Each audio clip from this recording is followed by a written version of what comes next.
Hi friends, brain fit clinical tricks to tips में आज मैं वापस आई हूँ और आज मैं बात करूँगी कुछ अलग ही इमोशनल बातें। आई डोंट नो मुझे इस जगह पे ये एजुकेशनल वीडियो बनाने वाली चैनल है या फिर यहाँ पे हम एजुकेशनल वीडियोस बनाते हैं, बट मुझे ये वीडियो बनाना चाहिए कि नहीं। बट हाँ, मुझे एक चीज़ बहुत टाइम से दिमाग में चल रही है, तो मैंने सोचा कि मैं आप लोगों के साथ ये शेयर कर लूँ। आज पूरे दुनिया को पता है, पूरे वर्ल्ड को पता है कि we the Assamese people, the people of Assam have lost our heart, our beloved Zubeen da. तो यहाँ पे मैं एक बात कहना चाहती हूँ, हम अब अभी जो भी करें, प्रोटेस्ट करें, उनके लिए रो ले, हम जो भी करें, हम उनको वापस तो नहीं ले आ सकते हैं हमारे बीच में, क्योंकि ये नेचर का रूल है कि जो इस दुनिया में आए हैं उनको वो नेचर हमेशा रहने नहीं देते हैं। बट उनके जो कही हुई बातें हैं, उनके जो आइडियोलॉजीज़ हैं, हम उनको ज़िंदा रख सकते हैं। मैं जितना जानती हूँ, बीइंग ए असमीज़, कि जुबिन दा हमेशा ह्यूमैनिटी के लिए लड़ते थे, वो किसी से डरते नहीं थे। उनके दिल में हमेशा ये रहता था कि we are people, we are humans. वो कहता था अमी मानू, it means we are humans. ना कोई धर्म, ना कोई जात, कुछ भी उनके लिए मैटर नहीं करता था। वो सबके लिए इक्वलिटी चाहता था। तो क्या हम आज उनके लिए इतना नहीं कर सकते कि हम इक्वलिटी को आगे बढ़ाने की प्रॉमिस करके एक दूसरे का साथ दे के आगे नहीं बढ़ सकते? उन्होंने हमें यही सिखाया, यही बताया कि हर जगह पे वैराइटीज़ होती है। जब उनको खुद ही 40 लैंग्वेजेस आती थी। 40 language is not a small thing. 40 language की गाना गाते थे वो 40 लैंग्वेज वो समझते थे, और उसके बाद सबकी इमोशंस को समझने के बाद वो ये अगर हमें बोल के जा रहे हैं कि वी आर ह्यूमन्स, तो इसमें कुछ तो बात है। आपको क्या नहीं लगता? दूसरी चीज़ जो मैं आज मुझे लगता है, आज जुबिन दा को हम इतना क्यों पसंद करते हैं, क्यों चाहते हैं, क्योंकि वो अपने काम से प्यार करते थे। वो अपने म्यूज़िक को अपने खुद से ज़्यादा वो अपने म्यूज़िक को चाहते थे।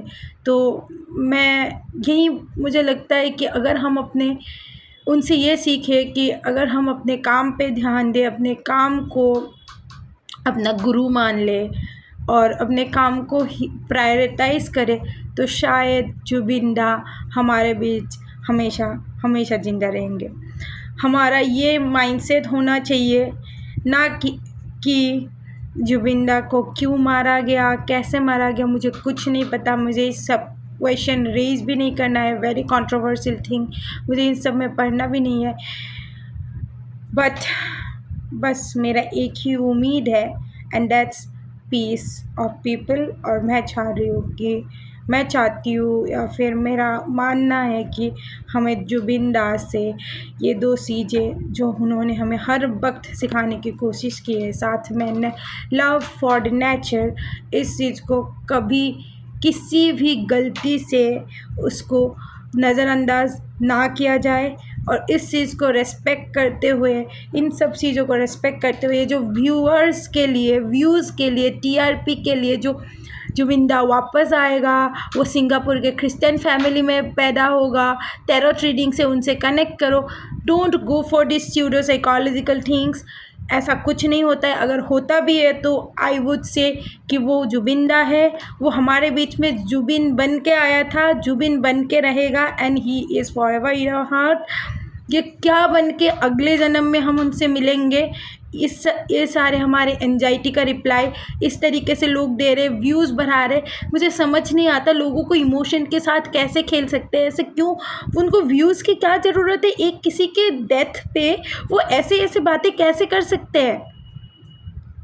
मुझे ये वीडियो बनाने में बिल्कुल अच्छा नहीं लग रहा है, क्योंकि मैं नहीं जानती किसी को पर्सनली, बट मैं यहाँ पे बैठ के मैं नहीं देख पा रही हूँ कि जुबिन दा के ज़िंदा रहने पे भी उनके उनको लेके बिजनेस किया गया, उनके फेस वैल्यू पे बिजनेस हुआ, और आज उनके डेथ के बाद उनके वापस आने की बात को लेके भी बिजनेस हो रही थी। अभी मैं नहीं कर सकती इंस्टाग्राम स्क्रॉल, बार बार मुझे यही वीडियोस देख रहे हैं कि वो वापस आएगा, वो पैदा होगा, ये वो करेगा। अगर वो आएगा तो आने दो, उनको पीसफुली आने दो। और अगर वो नहीं आ रहे, अगर वो नेचर के साथ मैच करके नेचर के साथ रह रहे, या फिर हमारे बीच में वो जुबिन दा बन के रहना चाह रहे, तो तुम्हें दिक्कत क्या है? And this are the something people, वो लोग बना रहे वीडियो जिनको लग रहा है कि जुबिन एक वो सिंगर है जिन्होंने क्या क्या याली गाना गाया। आपको लगता है कि याली एक गाना? क्या लिख रहे हो हेडिंग में? क्या है? फेमस बॉलीवुड सिंगर याली singer Zubeen Garg from Assam, this and that. क्या है ये? मतलब I am not attempting anyone in person, but क्या है ये?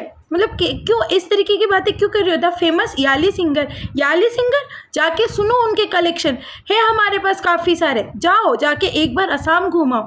आप लोगों से तो बात करना ही बेकार है, क्योंकि काफ़ी लोगों को तो ये लगता है कि असम एक जंगल है। In fact I literally personally know people पूछते हैं, नॉर्थ ईस्ट तो स्टेट है ना, इतनी बेसिक ज्योग्राफी नहीं आते आप लोगों को? नॉर्थ ईस्ट स्टेट है, नॉर्थ ईस्ट में 8 स्टेट है, 8 state, and we are proud, I am proud to say 8 state में 8 डिफरेंट कल्चर्स है।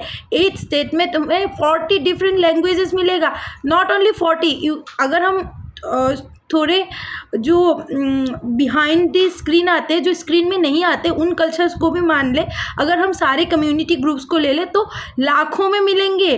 सिर्फ north east only this north east word से ना लाखों के वीडियोस, लैंग्वेज, आपको कल्चर दिखने को मिल सकती है। बट आप लोगों को क्या समझाए? आप लोगों को ये सब कभी आइडिया ही नहीं है, क्योंकि आप लोगों को लगता है Assam is a isolated state, Assam ने दिया किया है।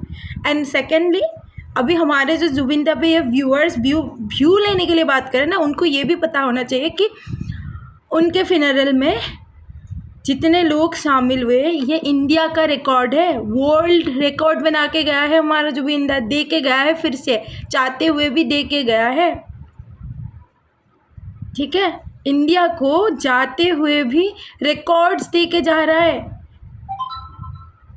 एंड आई डोंट नो, यहाँ पे मुझे सैड होना चाहिए, प्राउड होना चाहिए, मुझे नहीं समझ आ रहा है। एक्चुअली इमोशंस मुझे नहीं समझ आ रही है, but may be being in the field of psychology, keeping myself in peace, keeping my mind at peace, मैं बस 3 चीज़ें मुझे बहुत अच्छे से समझ आ रही है, और जो मुझे लगता है कि जुबिन दा अपने बातों से हमेशा समझाना चाह रहे थे। एक तो get out of your fear, जो भी करना है खुल के करो, खुल के जियो, किसी से डरने की ज़रूरत नहीं है। ज़िंदगी में ऊट पटांग आना जाना, दुख सुख सब कुछ आएगा। Live your life to the fullest. Second, nature और लोग, इनसे बड़ा कुछ नहीं है। Love them at your outmost. And third, अपने काम से प्यार करो, अपने काम को पसंद करो। किसी के फेवरेटिज्म होने के लिए काम मत करो, पैसों के लिए काम मत करो।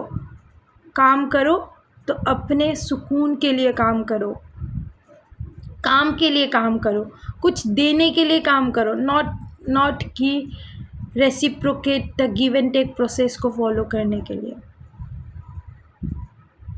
मेरे पापा हमेशा कहते हैं कि अगर तुम काम को पसंद करोगे और काम को अपना प्रायोरिटी मानोगे, तो वो काम तुम्हें प्रायोरिटी देगा। और जिस दिन तुम्हारे काम ने तुम्हें प्रायोरिटी दे दिया, उस दिन दुनिया का कोई ताकत तुम्हें पीछे नहीं कर सकता।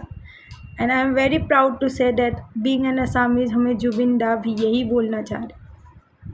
Thank you guys, thank you for listening to this video, and I am sorry if I hurt someone's emotion. मेरा इंटेंशन किसी को हर्ट करना, कोई व्यूज़ लेना, कोई पब्लिसिटी नहीं है। बस जो मेरे दिल और दिमाग में आज 3-4 दिनों से चल रही थी, उस चीज़ों को मैंने यहाँ पे आप लोगों तक पहुँचाया, या फिर आप लोगों से बातें किया। Thank you guys, thank you so much. Thank you for being with Brain Fit. And today, Brain Fit is clinical, is trying to make herself fit, mentally fit. So, yeah, thank you. Thank you for your support.